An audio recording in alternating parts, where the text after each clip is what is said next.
একটি পণ্যদ্রব্য বিক্রয় করে পাইকারি বিক্রেতার 20% এবং খুচরা বিক্রেতার 20% লাভ হয় যদি দ্রব্যটির বিক্রয় মূল্য 576 টাকা হয়, তবে পাইকারি বিক্রেতার ক্রয় মূল্য কত?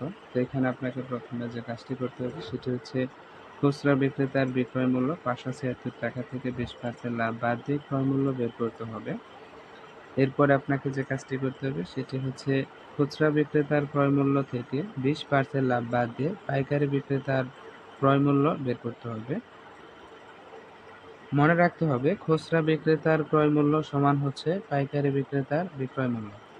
যেটা খুচরা বিক্রেতার ক্রয় মূল্য সেটা হচ্ছে পাইকারি বিক্রেতার বিক্রয় মূল্য। আর প্রথমে আপনি কেন 576 টাকা থেকে 20% লাভ বাদ দিয়ে ক্রয় মূল্য বের করবেন, এটার কারণ হচ্ছে যে এখানে দেখুন আপনি যে অঙ্কটির দাগ দেখতে পাচ্ছেন, এই দাগে হচ্ছে খুচরা বিক্রেতার হচ্ছে বিক্রয় মূল্য এবং তার লাভ, তার 20% লাভ, এখানে এই দুটি তথ্য দেওয়া আছে।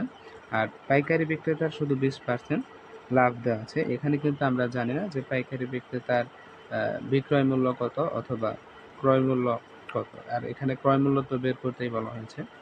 যদি এখানে হচ্ছে পাইকারি বিক্রেতার ক্রয় মূল্য দেওয়া থাকতো, বিক্রয় মূল্য দেওয়া থাকতো, তাহলে 20% লাভ বাদ দিয়ে আমরা ক্রয় মূল্য বের করতে পারতাম। যেহেতু এখানে নাই, শুধু একটি তথ্য দেওয়া আছে, তো সেহেতু আমাদেরকে হচ্ছে পাইকারি বিক্রেতার বিক্রয় মূল্য থেকে 20% লাভ বাদ দিয়ে হচ্ছে আমাদেরকে পাইকারি বিক্রেতার ক্রয় মূল্য কত সেটি বের করতে হবে। যেহেতু পাইকারি বিক্রেতার ক্রয় মূল্য সমান হচ্ছে খুচরা বিক্রেতার বিক্রয় মূল্য, সেহেতু আমাদেরকে প্রথমেই হচ্ছে খুচরা বিক্রেতার বিক্রয় মূল্য 576 টাকা থেকে 20% লাভ বাদ দিয়ে আমাদেরকে পাইকারি বিক্রেতার বিক্রয় মূল্য বের করতে হবে এবং সেখান থেকে আমাদেরকে পাইকারি বিক্রেতার 20% লাভ বাদ দিয়ে পাইকারি বিক্রেতার ক্রয় মূল্য বের করতে হবে। আশা করি বুঝতে পেরেছেন। মাত্র এই দুটি কাজ আপনাকে করতে হবে। তো চলুন যে কাজটি আপনি কিভাবে করবেন বা কিভাবে খাতায় লিখবেন সে বিষয়টি দেখা যাক। তো প্রথমে আপনাকে লিখতে হবে দড়ি ক্রয় মূল্য 100 টাকা। তো ক্রয় মূল্য 100 টাকা কি জন্য ধরবেন? কারণ হচ্ছে এখানে লাভের পরিমাণটা হচ্ছে পার্সেন্ট আকারে দেখাচ্ছে। 20% লাভ বলতে কি বোঝায়? 20% লাভ বলতে বোঝায় যে 100 টাকায় হচ্ছে 20 টাকা লাভ। তো যেহেতু পার্সেন্ট আকারে হচ্ছে লাভের পরিমাণটা দেওয়া আছে, সুতরাং আপনাকে এটা ধরে নিতে হবে যে ক্রয় মূল্য ধরি 100 টাকা। তো 20% লাভে বিক্রয় মূল্য কত হবে? 120 টাকা।